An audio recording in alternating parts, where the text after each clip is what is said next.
Hi children, welcome back to our English class. Well, today we are going to learn about the verb patterns. Fine, it is a composition given from section C, question number 13. Fine, actually this is a very easy question that we can attempt in our public examination.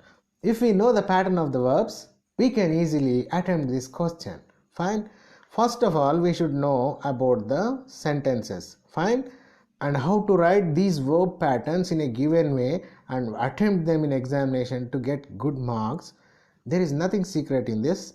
So let us see what the verb patterns are. Verb patterns. These verb patterns comes under comprehension and composition. It will be given in section C as question number 13. So what we have to do with this verb patterns, we have to write our own sentences from the given verb pattern. It will be given in a table. So by seeing that table, we have to create 4 more sentences of our own. But before attempting that question, you have to carefully observe what the form of the verb pattern is. So as I told you earlier that if we have to attempt this question very well, we should know the types of the sentences first. And you all know that what are the types of sentences. We all know that there are 4 types of sentences. One is statements, the second one is questions, the third one is commands, and the fourth one is exclamations. Fine? Okay. Now my dear children, let's read the following sentences carefully. She returns from school at 4 p.m. This is assertive statement, or we can also call it as a statement. She returns from school at 4 p.m. Fine. And the next one is, where does the route lie? This comes under double-H questions. And the next one is, are you telling lie? This comes under yes or no questions. Fine. And the next one is, allow children to play. This comes under imperative or commands or requests. I mean imperative sentences or commands or requests, etc. Fine. And the last one is, how beautiful the rainbow is. This comes under exclamations or exclamatory sentences. Fine. So firmly we should know that what type of sentence has been given, whether it is assertive statement, or it is double-H question, or it is yes or no question, or it is imperative or a command or a request, or it is an exclamation. We should know and we must identify what the question or the pattern is given. Fine. It is the basic thing that we can understand the sentences, but many of the students will not concentrate on the pattern of the sentences. So how do we understand the sentences? Fine. How do we understand the sentences? Okay, let us observe these points. Notice the order of components, that is subject, verb, etc. Means subject, verb, object in each of the sentences. Now see the next point.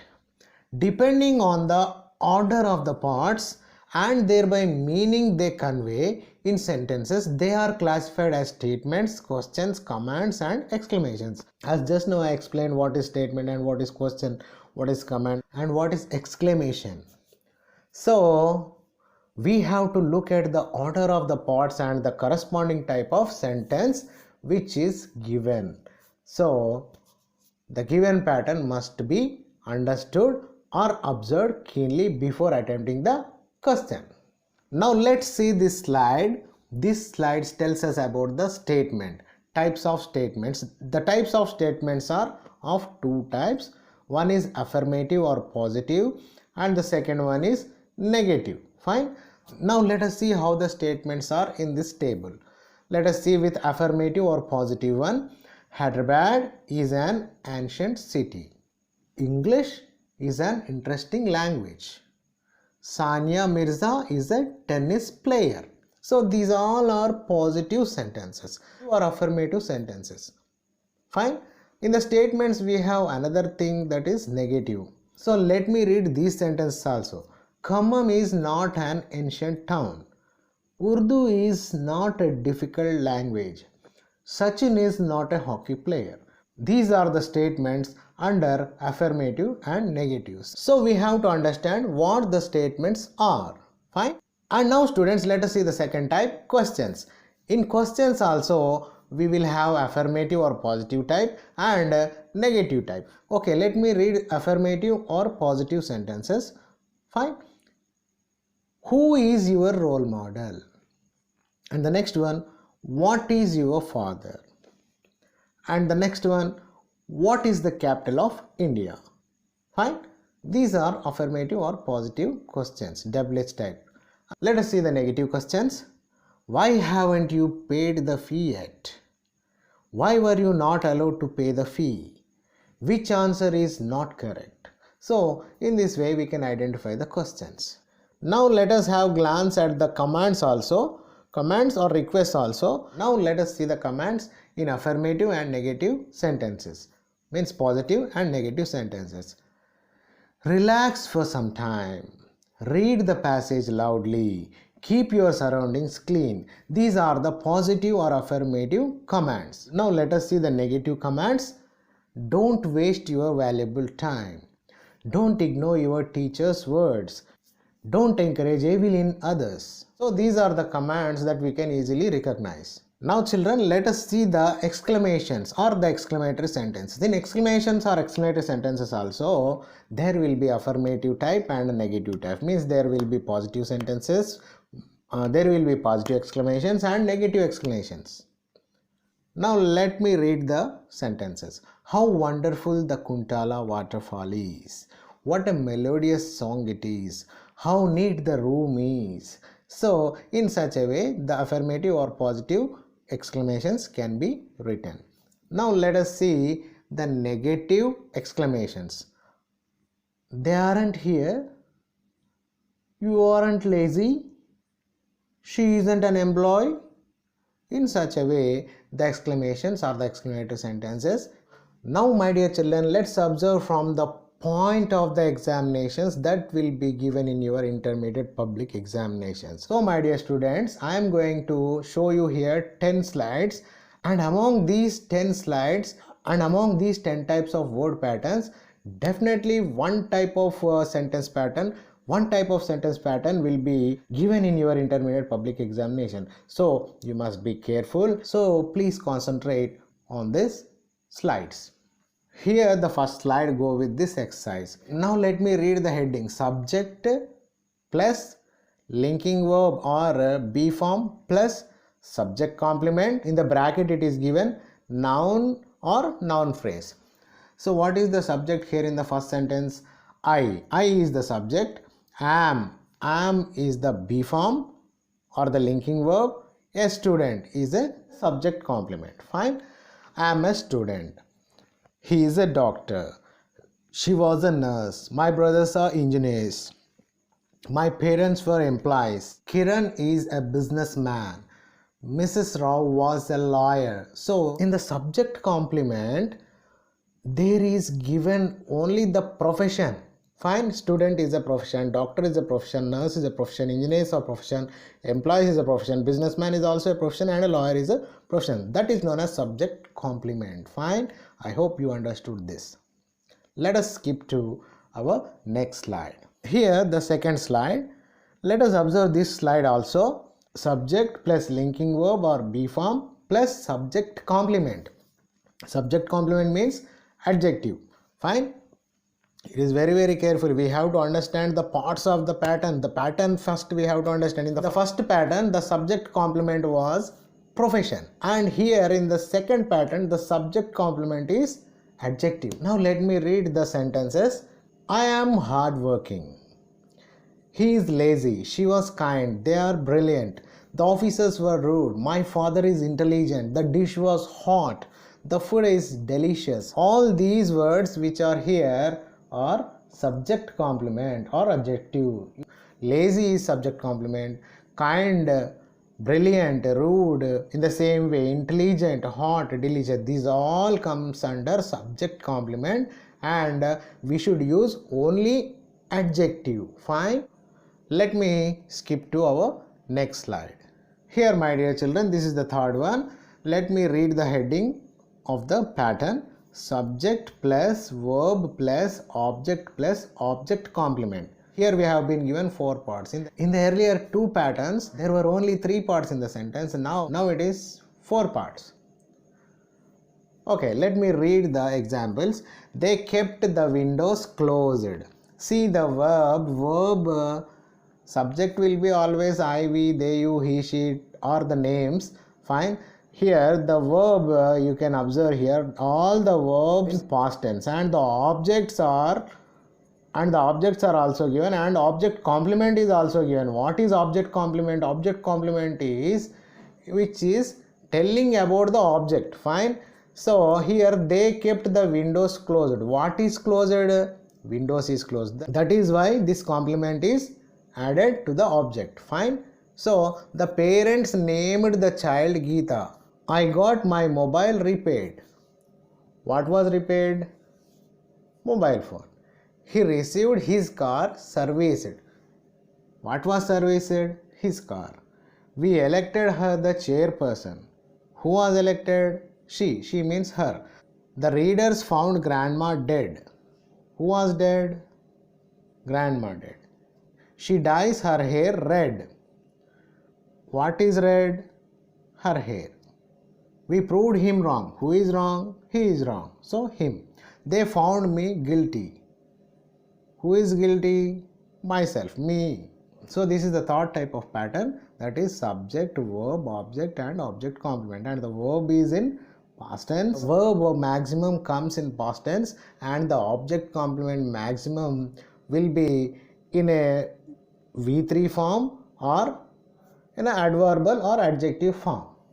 Most probably the object complement is in V3 or adverb or adjective. Fine. Hope you understood this. Now let us skip to our next slide. Okay, this is the fourth pattern. Let us observe this also. In the heading of the table, subject plus linking verb or be form plus complement of the verb. Fine. Fine. Let me read the sentences. The photograph was on the table. The bird is in the nest. The guests were in the hall. I am at the market. They are in front of the ATM. My house is opposite the bank. The cat was under the bed. See here, subject, leave the subject. Linking verb is be. Be form means is, was, were, am, or is, like that, or will be.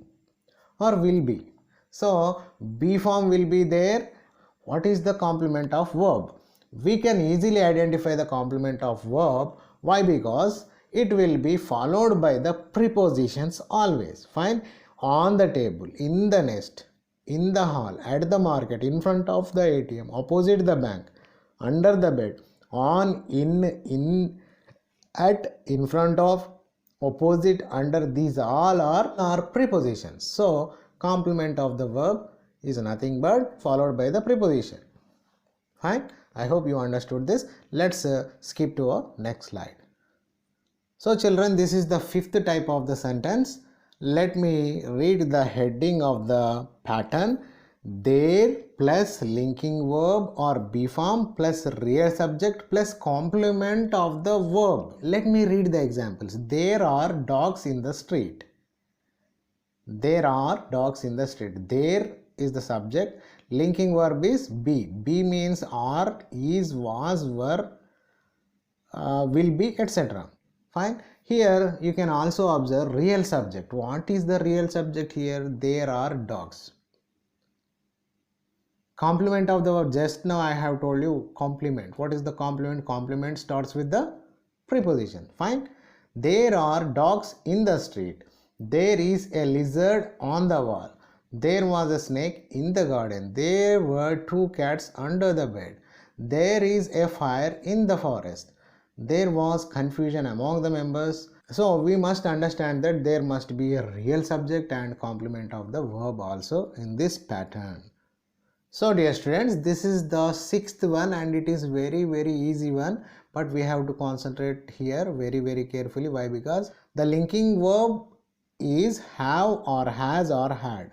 Fine. Okay. Now let me read the sentences. You observe it carefully. They have a flat. So here subject plus have or has or had plus noun is the pattern. So she has a car. We had a house. Varun has many friends. They have a meeting. It's a simple one to understand. Just we have to follow the subject. Then we can write a have or has or had. Then we have to write definitely a noun. Fine. So this is the very easiest one among this pattern. Hope you understood about this. Let us move to the next one. Here children, observe this seventh pattern. Subject plus transitive verb plus object. It is the pattern. And let me read the sentence also. They sell fruits. Who sells fruits? They sell fruits. So there is only one verb and that verb is called transitive verb. Fine. She loves music. We draw pictures. Mr. Rao teaches English. Father brings vegetables. Mother cooks tasty food. Shakespeare wrote many plays. So subject and object is compulsory in this pattern, but a transitive verb must be there. Let's skip to our next slide. So let us see the eighth pattern. Subject plus intransitive verb plus any other expression. Any other expression means most probably adverbs are preferable. Fine. Let me read the sentences and make you understand. Some people travel frequently. Adverbs means that ends with a ly. Fine. You have to remember that. Some people travel frequently. Squirrels run fastly or fast. They worked hard. She sings melodiously. The children laughed loudly. The old man walks slowly. He teaches nicely. All these are adverbs. So before the adverbs, the verb pattern will be intransitive. Fine. Let's see the ninth sentence pattern. Subject plus transitive verb plus indirect object plus direct object. Fine. Here it is very important. Let me read the sentence and make you understand. I sent him a message. They told us a story. Naresh gave her a gift. The teacher asked them some questions. Father presented me a bike. Mother gifted her a ring. My friend bought me a dictionary. My friend bought me a dictionary. Mrs. Rao teaches us physics. The postman brought him a letter. Indirect subject means here we have to understand. Let me read the sentence and make you clear. I sent him a message. I sent a message. To whom you send message? Him. So to whom you send is the unnecessary thing, but that is why it is indirect object. They told a story. They always tell story. They told a story. They told story to whom? Us. So us is the indirect object. Naresh gave a gift. Naresh gave gift to whom? Her. So her is the indirect object here. The teacher asked some questions. Some questions were asked to whom? Them. Father presented a bike. A bike to whom? Me. Mother gifted a ring.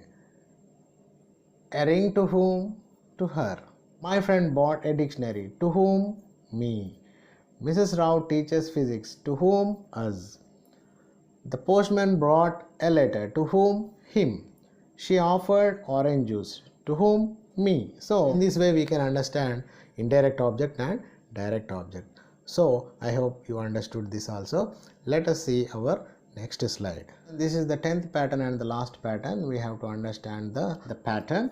Subject plus transitive verb plus direct object plus preposition plus indirect object. This is very crucial thing. If you have been given such type of pattern to attempt, you must be very careful. So let me read the statements here. I sent a message to him. So here you might have understood that in the earlier sentence the indirect object was before and the direct object was after. Here it has been shifted, and also here the preposition is playing an important key role. Fine. I sent a message to him. They told a story to us. Naresh bought a dictionary for his sister. Mr. Rao teaches English to them.